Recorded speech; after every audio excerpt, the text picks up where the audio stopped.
Hi, I'm George Crump, lead analyst with Storage Switzerland.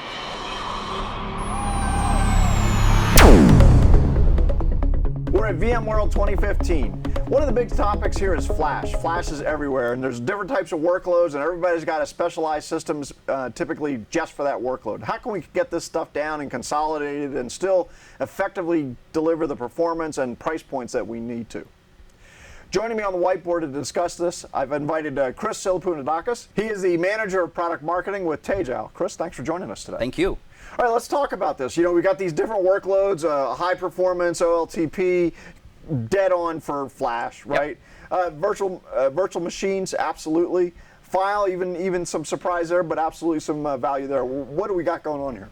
Yeah, so I mean, I think we all agree that Flash is revolutionizing the data center, and we're noticing some transitions that customers are making in terms of next generation storage and some of the benefit around what we could do to support application SLAs. So if we look at it from a traditional perspective, the traditional mindset has been purpose-built storage. So either from the same company or from various companies, and applying the appropriate storage technology to support each one of these tiers and their specific application SLAs. What we're noticing is, depending upon the tier and level of service, traditionally what occurs is those individual storage products. Unfortunately, what that does is it also adds cost and complexity into the data center. Right, because I have a bunch of point solutions now that I've got to manage independently, right? I've got a bunch of point solutions. Their management interfaces are all different. I need to have individuals that are well versed in each one of those management interfaces. What happens if someone wants to go on vacation? Right. Well, hopefully right? The system doesn't misbehave. Exactly. So what we're doing at Tegile is we're flipping the script a little bit from that perspective, right? What we've decided to do is allow the customer to decide which application silo they're going to place that specific application in. But from our perspective, what we've designed is a unique storage platform that basically says we'll support any workload on one Flash platform. Okay. So what we're noticing is our customers have decided to start some hyper-consolidation. So what Tegile enables our customers to do is exactly that. So with Tegile, we have some unique characteristics that make us different. And I think one of the major things is the ability to support both all-flash arrays and hybrid arrays from the same storage array, right? As you can see here, and this is true of next-gen storage vendors as well. You've got one next storage vendor supporting tier 1 workloads. You have another next-gen storage vendor supporting tier 2, and a third one supporting file services. Right. Which makes sense. Sure. What we've decided to do is basically say, we're going to consolidate all of those workloads onto one Flash platform, where essentially I can take the OLTP workload in a tier 1 environment, place that into an application optimized pool that contains all enterprise grade SSDs for deterministic latency and high IOPS. So that gives me sort of that comfort if I'm the OLTP guy, if I'm the database administrator, I don't have to worry about like noisy neighbors and things like that over here. No noisy neighbor problem, no read-write contention issues. The specific performance that you're going to get out of that pool are for any of the volumes that you've specifically placed into that pool. Okay. Well, What about the other side of the equation? Like file, I want to save some money here probably, but I want to just get performance for those files that are being accessed. How do I manage that? That's where hybrid comes in. Okay. The best of both worlds when it comes from a cost per IOP and a cost per terabyte perspective. So what we have a lot of our customers doing is taking those workloads and placing them into a optimized pool specifically for the SLAs of the tier 2 and tier 3 workloads. Okay. Okay. And then even if I have so in this environment, if I have a VM that is still mission critical, you still have the ways to make sure that I get mostly Flash performance down there too? We do, and that's called our FlashVol technology. Okay. So we can pin specific volumes that need performance, even in a hybrid environment, into that pool and pin those onto the SSDs. So they're always going to get deterministic latency, both from a read and write perspective. Okay. Well, that's really cool. Yeah.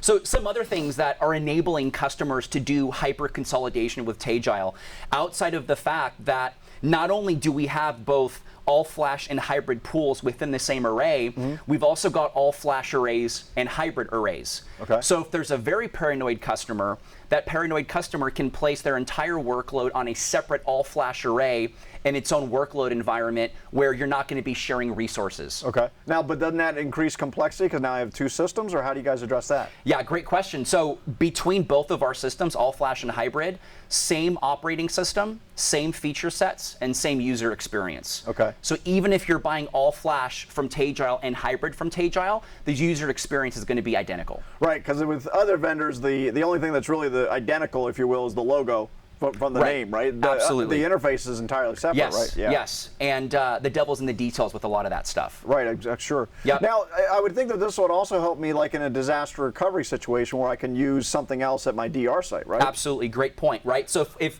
let's say this is an all-flash array from Tegile, and the ability with Tegile is we give you a lot of choice from a scalability perspective. So one of our unique characteristics is the fact that we can start with an all-flash array, and we can add hybrid shelves. Okay. Those hybrid shelves contain both SSDs and high-capacity spinning disk on the back end. Okay. So even though I've deployed an all-flash array, 95% of our customers actually come back for capacity before they come back for performance. Well, that makes sense. Right? So we can scale out very efficiently because most customers don't know what they're going to need a few years down the road. Right, sure. Okay? Now, from a replication perspective, when it comes to business continuity and disaster recovery, let's call this all-flash array can actually replicate to our entry-level T3100 array.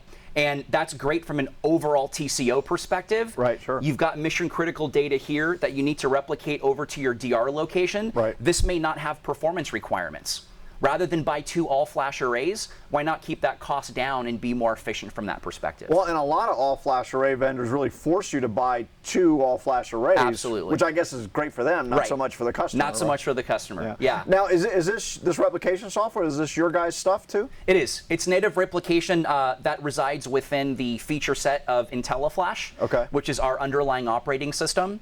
And the benefit is, as long as you have two Tegile arrays, you're off and running from a replication perspective. There's no licensing to turn on because all of our licensing is all-inclusive. Okay. So what about one of the workloads we don't necessarily have up here specifically is VDI, and we hear a lot about Right. VDI. How do you guys handle that? A couple of ways. I think one of the benefits around what we're doing is the Tegile array out of the box natively supports both NAS and SAN. Okay. So one of the benefits here is the virtual desktop infrastructure can reside on an iSCSI LUN, for example. Sure. And then those file shares or home directories can come out of the same storage appliance for the VDI environment. And a lot of customers are deploying us for native multi-protocol. And that's a big deal because we see a lot of environments where that creates yet another silo. So the guys got to go out and buy a NAS to facilitate file services. You got it. So that's where a lot of customers are noticing the benefit. Awesome. Well, Chris, thanks for joining us today. Thank you. And thank you for joining us. I'm George Crump, lead analyst with Storage Switzerland.